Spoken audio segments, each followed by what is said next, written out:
Olá, meus caros amigos, tudo bem? Estamos começando nossa segunda pílula do projeto Contando Abóboras do MP. E na pílula anterior, eu mostrei para vocês como surgiu a figura do Ministério Público lá na França, na pessoa do procurador do rei, cuja principal função era de fiscal da lei. E isso é muito importante, porque o que caracteriza o Ministério Público até hoje é exatamente a função de ser fiscal da lei. Na época da Idade Média, a lei era proferida, inventada, criada pelo próprio rei. Hoje, a lei emana do Poder Legislativo, das câmaras municipais, das assembleias legislativas. Mas não é isso que eu quero falar com vocês hoje. Hoje eu quero começar a contar a história de como que o Ministério Público chegou no Brasil.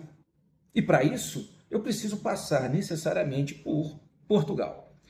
Da mesma forma que na França, o rei Filipe IV, o Belo, sentiu a necessidade de criar a figura do procurador do rei, em Portugal, em 1521, o rei Dom Manuel fez o mesmo e criou a figura do promotor de justiça. Com esse nome mesmo, promotor de justiça. E qual a função do promotor? Era a de atuar junto aos tribunais de suplicação como fiscal da lei.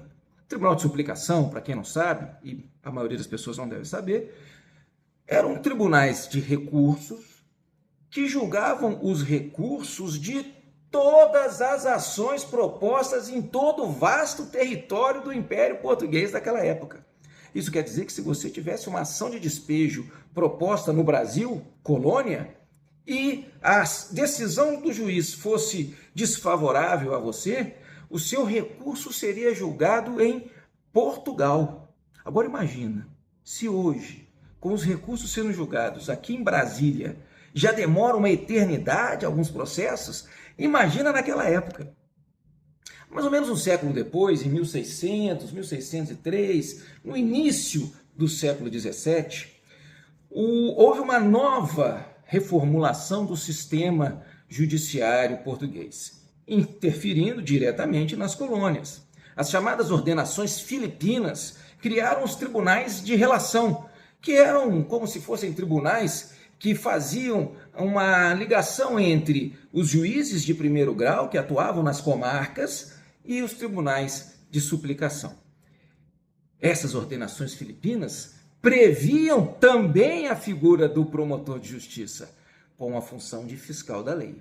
Mas mais do que isso, já antevendo uma mudança extraordinária que iria acontecer em todo o mundo ocidental, a partir da Revolução Francesa de 1789, o rei Dom Filipe fez introduzir nas ordenações filipinas uma outra função ao promotor de justiça. Naquela época já existia um livrinho que é fundamental para todo e qualquer estudante de direito, chamado Dos Delitos e das Penas, do Marquês César de Beccaria. Esse livro que fala sobre direitos fundamentais de pessoas que estão vivendo sob o poder de império do Estado, dentre outras coisas, diz algo que é muito banal hoje, mas que na época não existia. Esse livro diz que só haverá um julgamento justo se o órgão que decide for diferente do órgão que julga.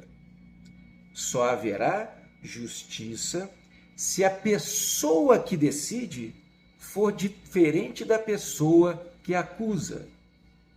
Em outras palavras, o que o Marquês César de Beccaria dizia é que, diferentemente do que acontecia na Inquisição, por exemplo, ou mesmo durante a Idade Média, com os julgamentos autoritários feitos por reis e que determinavam não só quem eles queriam que fossem acusados, mas também qual a pena que eles iriam aplicar, Beccaria diz que a justiça só vai existir de fato se houver uma diferença entre essas duas pessoas, entre quem acusa e quem julga.